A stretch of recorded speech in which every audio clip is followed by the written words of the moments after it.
Okay.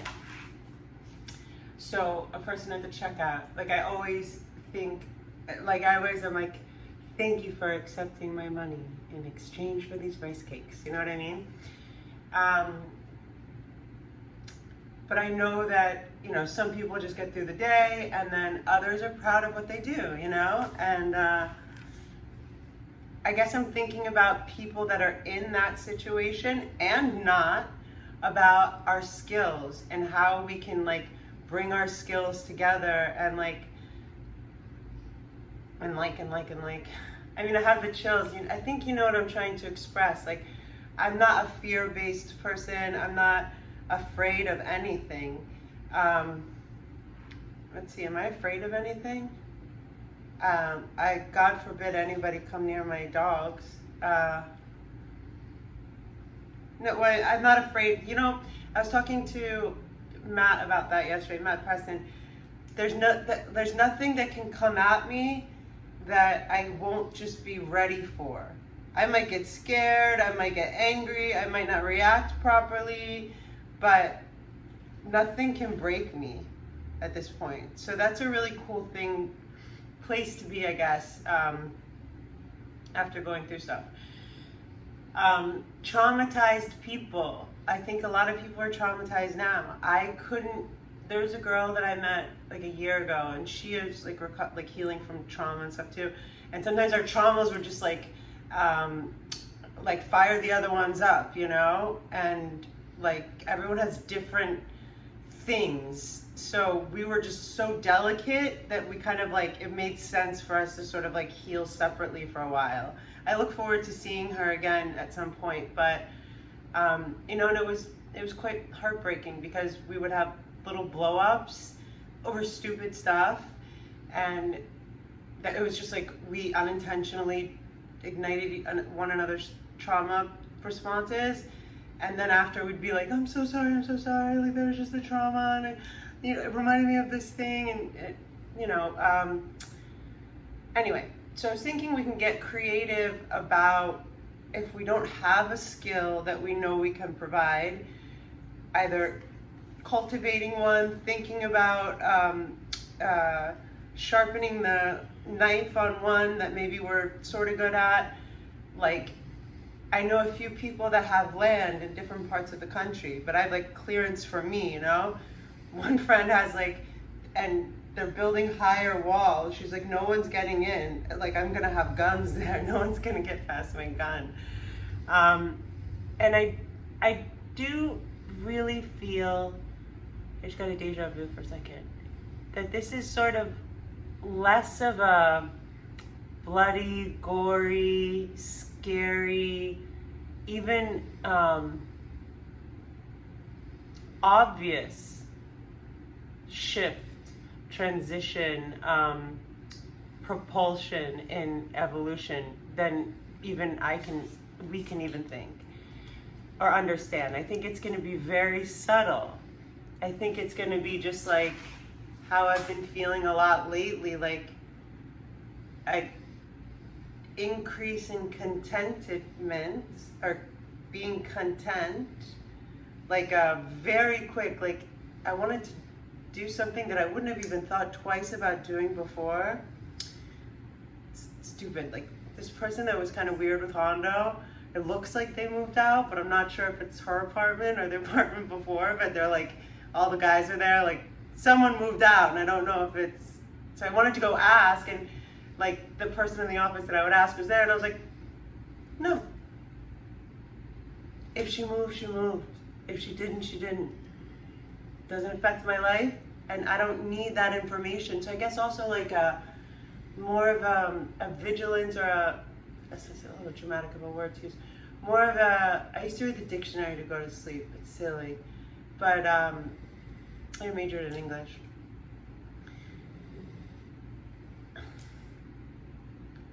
Picky about what I'm ingesting, be it food, be it even smoking less pot, which is not my intention, it's just happening.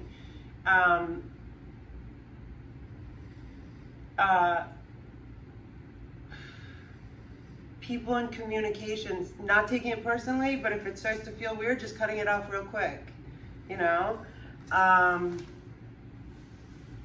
The only thing that I do in my life right now that makes me feel a little bit dirty on the inside is like randomly get mad and comment some shit on my sister's like Instagram, which I thought I blocked, so I don't know how I can keep tagging her and stuff, but I'm not saying shit behind her back. It's nothing she doesn't know, you know?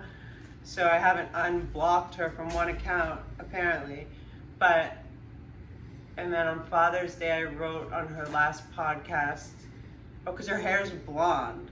And I was like, you're pathetic. So I'm ashamed of this. Not ashamed, I forgive myself quickly when it comes to her. I wrote, you're blonde, I don't know what I said. It was very entitled and not me. And my hands were shaking a little after, because I think that's not, even that kind of stuff, it's coming from pain, it's coming from the fact that, you know, she's clearly just, you know, just going out of her way. She hasn't changed, and I don't think anything's gonna make her change. But I don't know what my deep intention is when I do that. Like, so I wrote on Sunday, return all that you have stolen, and like hashtag Eric Cummings, justice for Eric Cummings, you know?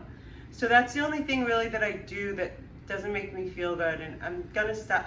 I'm not gonna say I'm gonna stop doing it completely, because we've talked about that, the Stuart Wilde thing, and because I don't trust myself not to maybe do it one more time or more. So, but at the same time, if she returns all that she has stolen, I would never do that again. Anyway, this part is my favorite topic. Before, my dad is my favorite topic. After that, yoga, or, you know, other stuff, being of service. So Cynthia, I pulled out this crazy album that somehow stayed with me. I made this the day that he died, or the day after. That's a picture of him in his office in Savannah. This is a picture of, I don't know if you guys talked when he knew Callan. That was a visit to him while he was in the hospital, when he was kind of doing good. We opened an art gallery in Savannah, Georgia, on Broughton Street.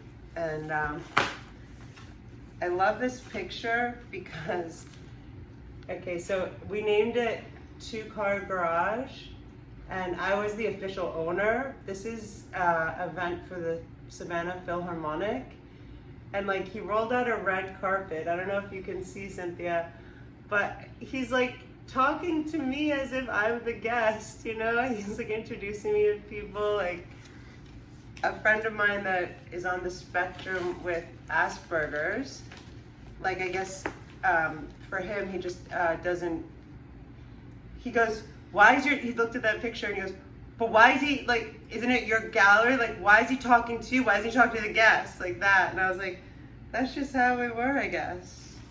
So that's number 4. That's my dad as a baby on the bottom with his mom.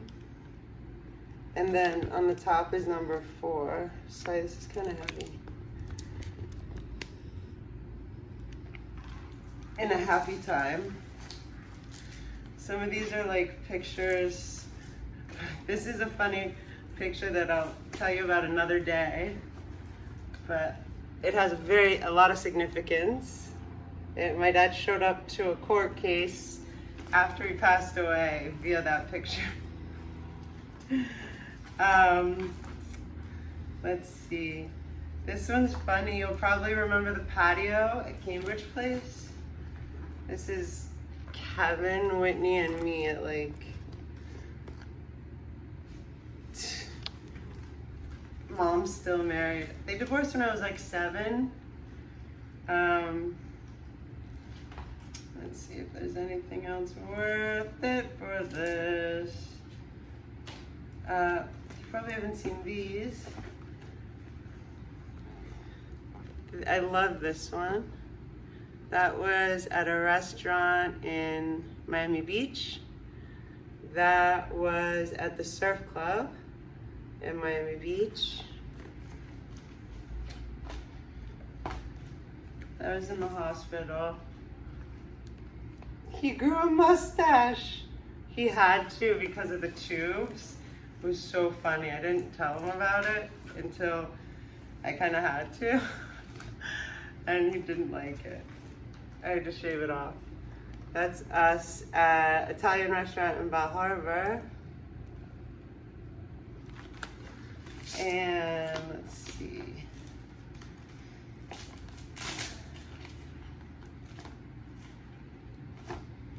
That's us writing in the hospital when he had a stroke.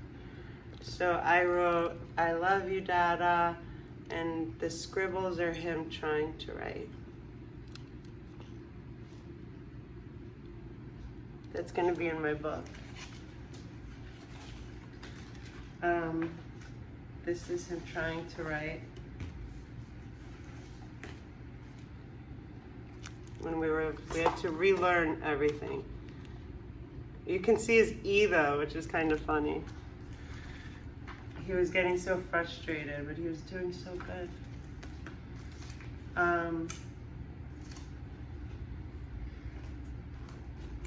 Oh, well, this is a great one. That's in front of the surf club.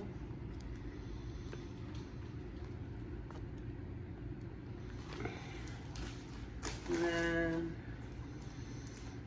this one was funny because that was when we were at a doctor's appointment, and when I got these pictures developed, I said, he was going through them and he couldn't really, we were like relearning talking at that period, and he goes, no, like he didn't want that one, and I said, why?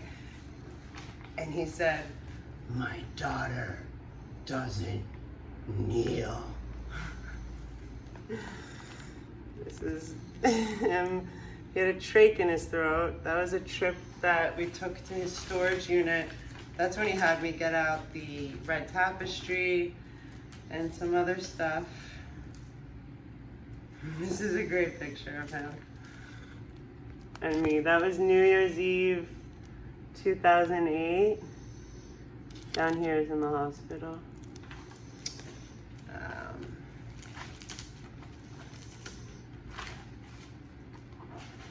That's my grandmother, Virginia. I don't know if you know, my middle name is Virginia.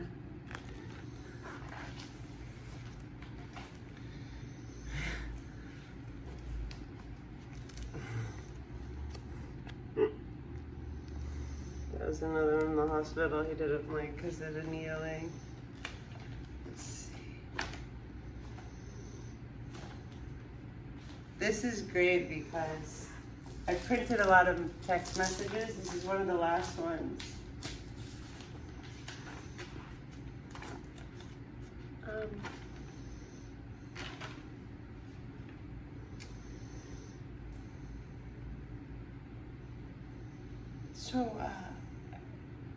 Before Dad, I apologized to him about everything. I got engaged a few times. The guy Patrick that I married was like, my dad had to like worry about me a lot, and I apologized to him for that.